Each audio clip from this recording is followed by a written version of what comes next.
You knew that, right? So what was Cinco de Mayo about? Exactly, but Cinco de Mayo was never anything that had anything to do with God. God never told our people to celebrate Cinco de Mayo. You said what?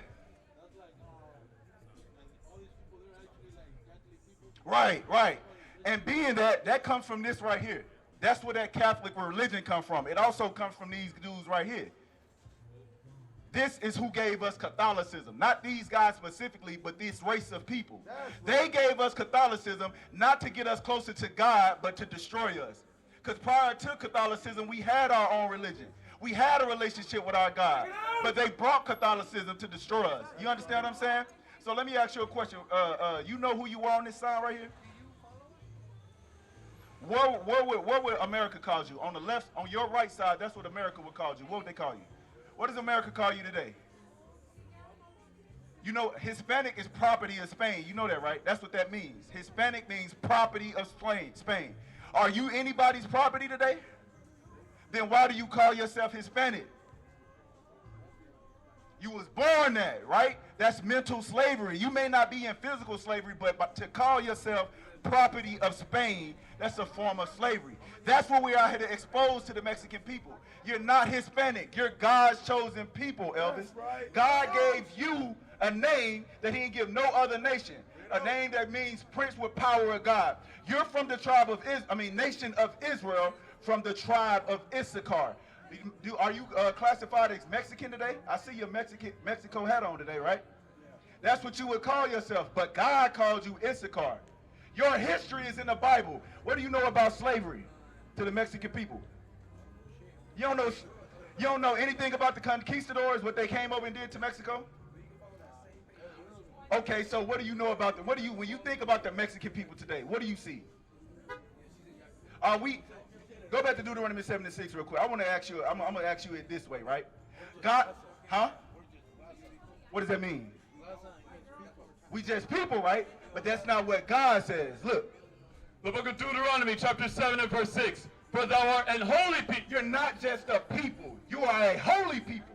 That's what God called you, Elvis, a holy people.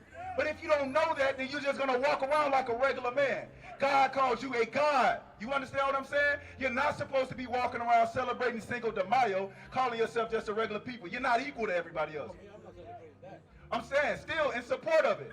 The only reason we are here is to teach our people who they are. Read. For thou art an holy people unto the Lord thy God. You're holy to God. That's what God thinks about you. Read. The Lord thy God hath chosen thee to be a special people unto himself, above all people. He chose the Mexican people, the blacks, Hispanics, natives. He chose our people to be a special people unto himself. You understand what I'm saying? We're not above it. We're not equal to everybody. We definitely not beneath anybody. Even though it looks like that today, that's not what the Bible says. The Mexicans are above all people on the face of the earth. But the problem is, Elvis, we don't know our history. We don't even know anything about why we're in the condition that we're in. We don't understand why we're not above all people today. You get what I'm saying? We have to come back to our history, and guess what? Our history is in the Bible. That's right. The only way you're going to be what God called you to be is if you come back to the Bible, Elvis. Now give me Deuteronomy 28. I want to show you a little bit of your history on why I say, why the Bible says that we are the greatest people on the face of the earth. But in 2024, we're not living in the best parts of the earth. Right. We don't inhabit the best cities. We're not ruling anything. Right. But it's a reason for that. Read that. The book of Deuteronomy, chapter 28 and verse 1. And it shall come to pass, if thou shalt hearken diligently unto the voice of the Lord thy God, to observe and to do all his commandments, which I command thee this day. So that's what the stipulation was. If we obey God, we will be able to read. That the Lord thy God will set thee on high, above all nations of the earth. The way that we live above all people, the Mexican people live above all people, is by keeping God's commandments. Right. That's what the stipulation was. Now let me show you your history in the Bible. Genesis 49, chapter 14. I'm going to show you the Mexican history in the Bible because our people don't know that. We have to be able to connect ourselves with our forefathers. The way that we do that, we have to dive in this book and learn the prophecies, learn who we are, know our own current history. You understand what I'm saying? I'm trying to make that connection between you and bring you back to your God. Because he told you were supposed to be holy. Read that. The book of Genesis, chapter 49, and verse 14. Issachar is a strong earth. So remember at the beginning, right? I said that America calls you Mexico, but God calls you Issachar. Now we're going to read about Issachar and what was going to happen to Issachar in the last days. That's how we know that that belongs to the Mexican people. Read. Issachar is a strong earth. So he said Issachar, right? He made a correlation from Issachar to one of the hardest working animals in the animal kingdom, just so we can get an understanding of how hard working Issachar are, right? Who are the hardest working people in America today? The Mexican people. Any form of hard labor, they're going to go get Mexican because they're going to get the job done right the first time, and they're going to do it proficiently. That's right.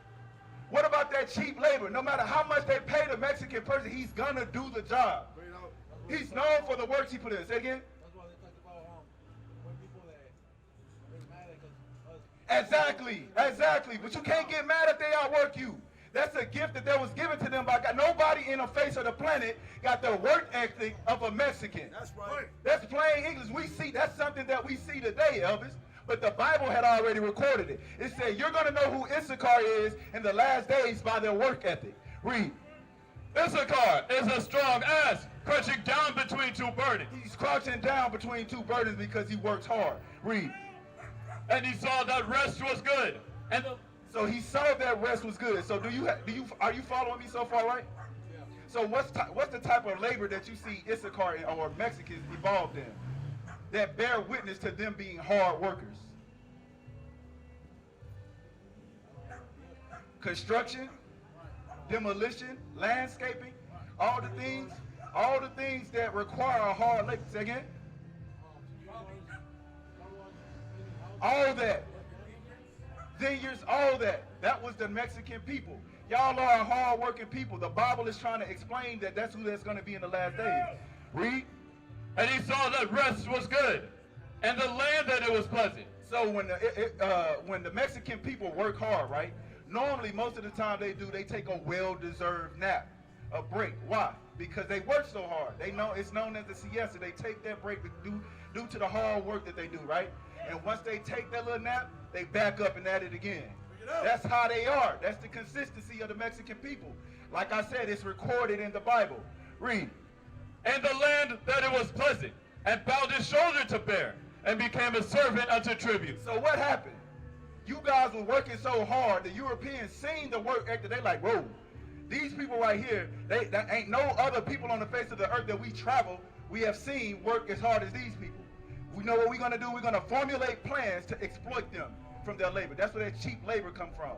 That's where the cartel, all this different things, they use y'all qualities and turned it against y'all.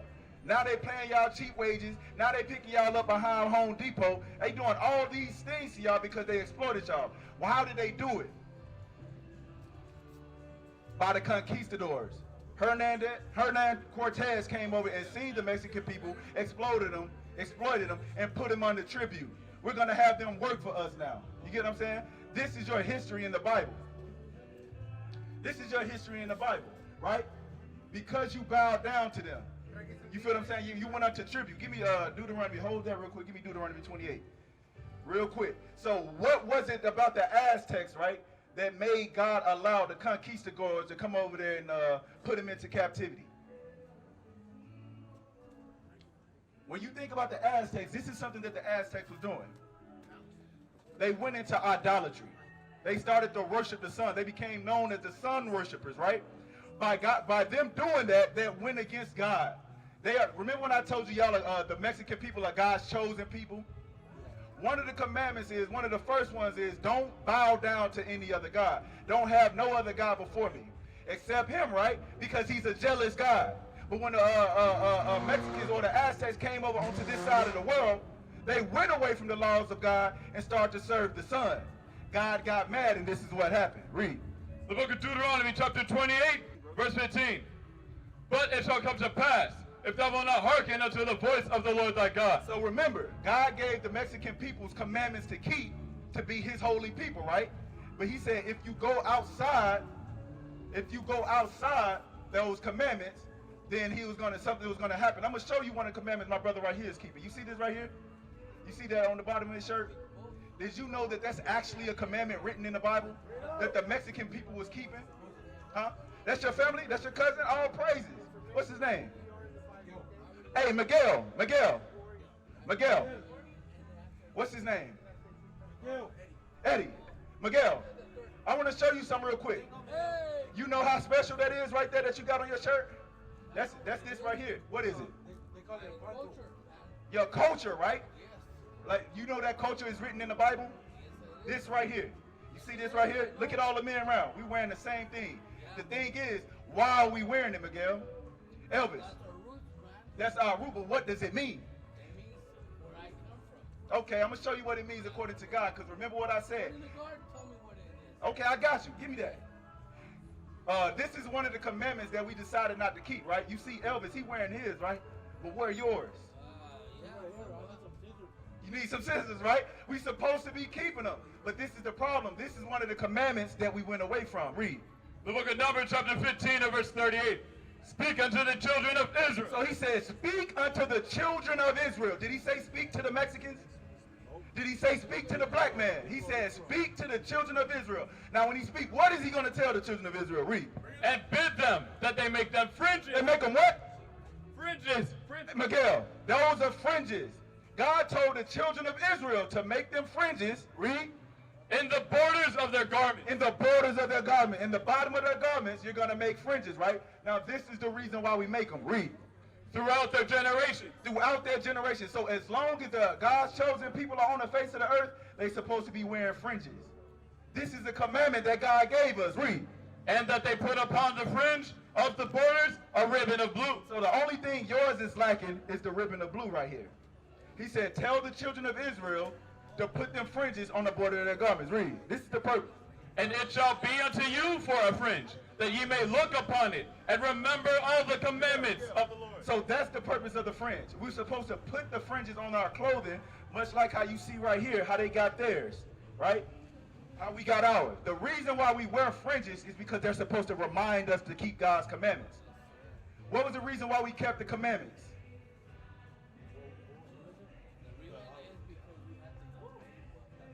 Because remember, we were a holy people. We were holy. We were holy to God. Now I'm gonna give you another commandment, right? You know, Leviticus 21:5.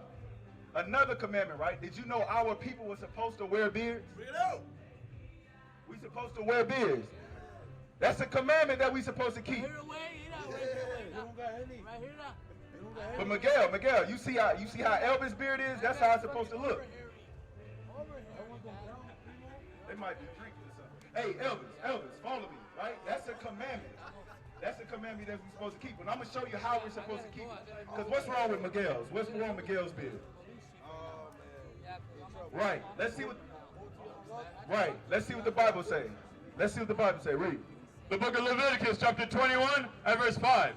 Thou shalt not make baldness upon their head. So we're not supposed to shave off our heads. Read. Neither shall they shave off the corners of their beards. It says, neither shall we shave off the corner of our beards. Okay, nice to meet you, Miguel. But remember, listen, Miguel, before you go, read this part again. They shall not make baldness upon their head. Neither shall they shave off the corner of their beard. You're not supposed to shave the corner of your beard. So you got to shave, you got to grow your beard out. You got to grow your beard out, Miguel, because you're chosen. You're one of God's chosen people. The Mexican people are one of the greatest people on the face of the earth. Okay, but when you got to put yourself in a position. I got you. But hey, look, either you're gonna serve God or you're gonna serve that job. It is what it is. No, you got to do what God tells you. I'm not gonna tell you not to do what God says.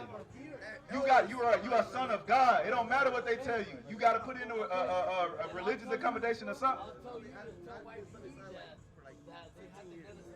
I did. That's why I grew mine out. I had to lose a job for my beard. So I'm going to serve God either way it goes. What is the nation?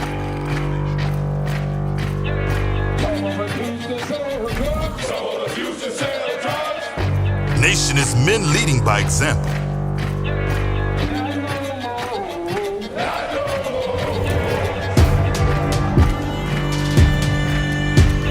his family.